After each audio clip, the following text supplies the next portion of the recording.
Today we are going to be talking about this car, or this car right here. It's going to be sort of like a build overview. I'm going to go ahead and talk about every single part that is on the car, how much it cost, why I got it. I get a ton of questions about, like, you know, what turbo kit I have, what turbo, what injectors, what wheels, what the wheel specs, etc., etc. So instead of answering those comments over and over again, I just decided to make this video. Real quick, before we get started, I want to say that everything I'm about to talk about is going to be on my Wheelwell account. I'm sure you guys have heard of Wheelwell. It's a new app and internet website. Pretty much like a virtual garage that lets you catalog your own personal build, your past builds, your future builds. You pretty much go in there, add your car, add all your parts, and talk about the parts that you have. You can look at other people's builds like mine, or that dude's in blues, or other YouTubers, or just other random people. There's a lot of cool builds on there.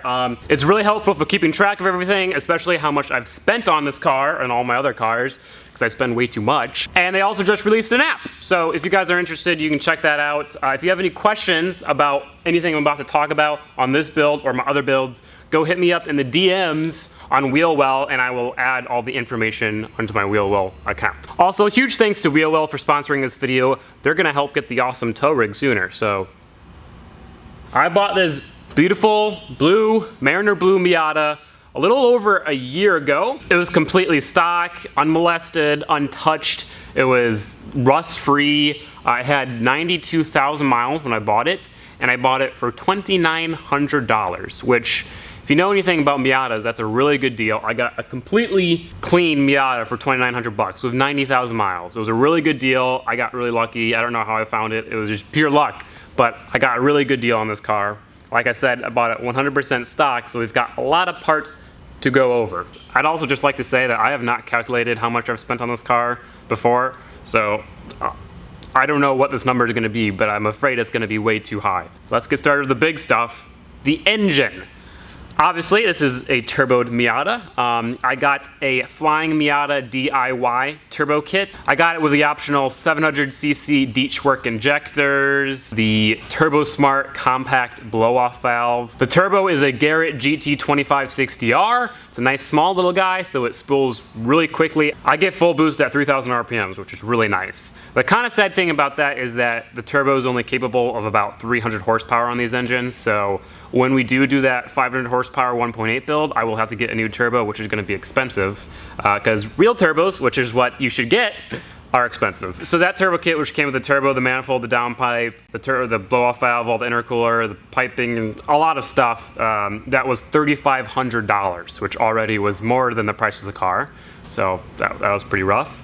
In order to run that, I had to get a new ECU, which I got a Mega Squirt DIY plug-and-play 2. That was 800 bucks. Most standalone ECUs are much more expensive than that, so it's good. And to run the Mega Squirt, I had to get some gauges. I've got an AEM Yugo and a Flying Miata boost gauge. So those two were like 300 bucks. To hold all that power, we needed a new clutch in the transmission, and that clutch is a Flying Miata Happy Meal Stage 2 clutch and a 10.9 pound flywheel.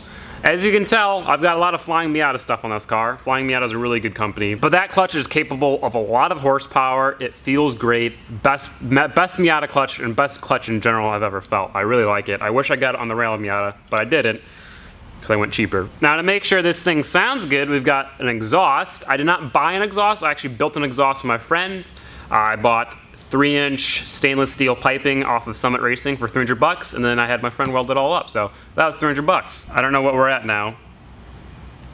I'll calculate it in the end and I'll start crying. Now, the next thing is cooling. Obviously, when we're making a lot more horsepower than stock, we need to cool down the engine, so I've got a couple of mods to do that. First and foremost, a radiator. I decided to go with eBay for the radiator. I've heard that eBay radiators are actually decent. So I bought an eBay radiator. It was $100 versus $300 for a real one. So $100 for that. I did get a Mishimoto fan and shroud setup, which was $200. I got a coolant reroute, which is very important for these cars, and it helps a lot. That was $300.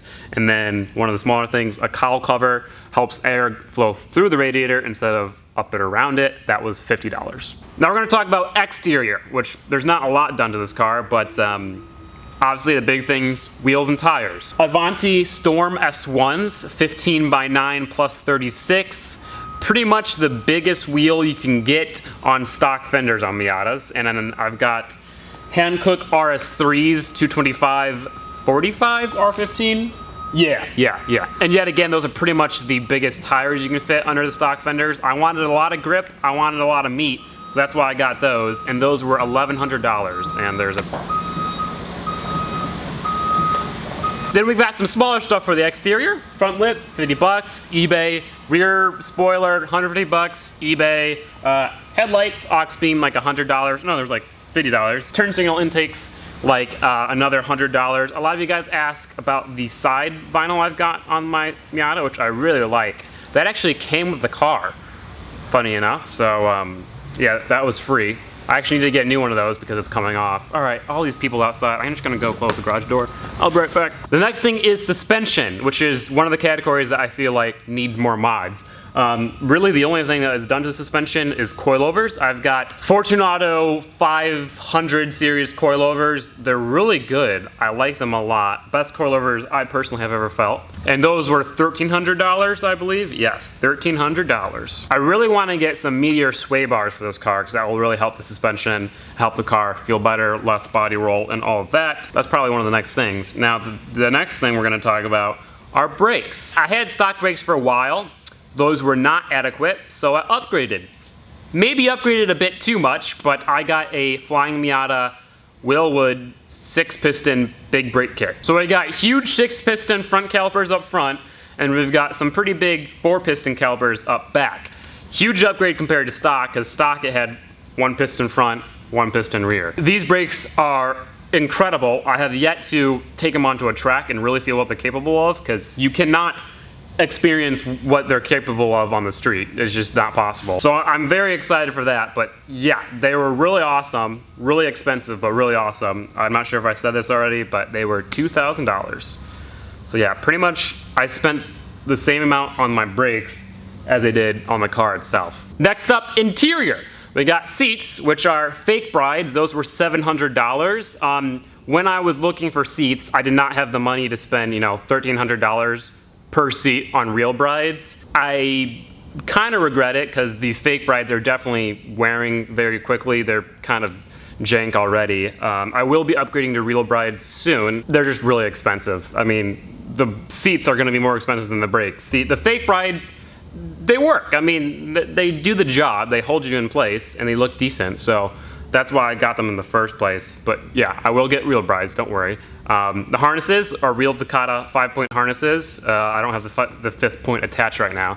Those are like $600 for the both of them. The steering wheel, all that stuff, NRG, $300. I actually really like that wheel. The one thing that really made the wheel stand out was the rev limiter horn button and the gauges. Those were like $150. Those were really sweet.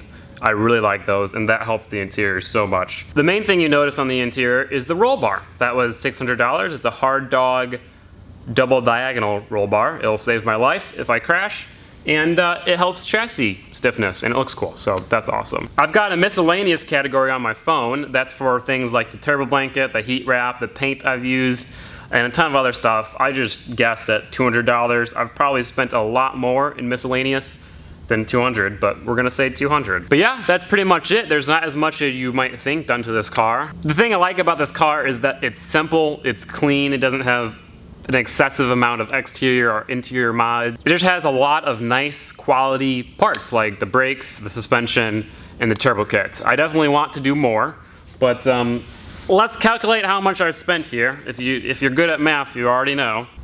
I might have entered one of these numbers wrong, but according to this, to do everything to this car, including purchasing the car itself, $14,900. Let's just round that up to $15,000. That's a lot of money, especially since I only spent $3,000 on the car itself. $15,000? Now I know what you guys are thinking, and stop writing that comment, all right? $15,000 on a Miata. Are you serious? Why would you ever do that? Such a waste of money. You can buy faster cars, cooler cars, more unique cars. And you're right. You're totally right. I could have bought faster, cooler, more unique cars for $15,000. That's a lot of money. But see, to me, it's not about owning the coolest car or the fastest car or the most unique car. This is my baby here. All right, it's my first car that I ever purchased myself. I've owned it for 2 years, which for me is long. I bought it completely stock. I've put so much time and work into it that all this money that I've spent on it, like, it doesn't matter to me. Like, it's hard to explain, but if you guys have a project car, you understand. Like, this car is special to me, and it's more than just a value of money. Like, $15,000, yeah, it's a lot of money, but this thing is priceless to me. There we go. That's what I'm trying to say. I don't mind spending a ton of money on this car because it's my baby. And hopefully you guys understand that. Yes, I could have bought faster cars or better cars, but they wouldn't be as special to me. I'd also like to briefly argue that this car keeps up with a lot of stuff on the racetrack. It's not the quickest thing in the straight line, but on a racetrack, this thing does really well. On my first track day, first time ever driving on a racetrack, I was keeping up with 370s, older Corvettes like C5s, Mustangs, which isn't saying much, but the point is that it's pretty quick on a track, and with a good driver, I bet you it could outperform a lot of things that cost $15,000 on a track. Maybe, I don't know. But yeah, guys, that's how much I've spent on my Turbo Miata, $15,000. What? For a 200 horsepower little car. I didn't go into a ton of detail about any of the parts because I think that would get boring. So like I said in the beginning, if you guys have any questions, head over to Wheelwell and hit me up. I'll try to answer everything. Future plans, let's see. What are we gonna do? As many of you guys know, we got a new engine that will be going in, sometime over the winter, hopefully. I want to do more suspension mods, make it handle a little bit better. I want to make it lighter if possible. But I mean, that's it. I don't have any huge plans. I don't want to do a wide body. I don't want to do a rocket bunny. I don't want to QJ swap it or do anything crazy. I just want it to stay a clean Miata that's fast with a stock BP and just like a cool clean car. That's my goal for this car. So once the Rally Miata is a little bit more finished, I'm gonna make a video just like this talking about how much I've spent on the Rally Miata, and same thing with the RX-7. I think it's interesting to see kind of what goes into this build. I'm hoping it's interesting for you guys to see how much money we waste on these builds, but it's not wasting. That's my point. But yeah, I think that's gonna be it for today, guys. Hopefully you did enjoy, hopefully you learned something. Thank you all so much for watching. As always, if you are new, please consider subscribing. If you enjoyed the video, give it a like. If you did not enjoy the video, give it a dislike, and give some constructive criticism. If you want to support the channel, you can pick up a key tag. If not, that's fine. And I'll see you guys next time. Peace out.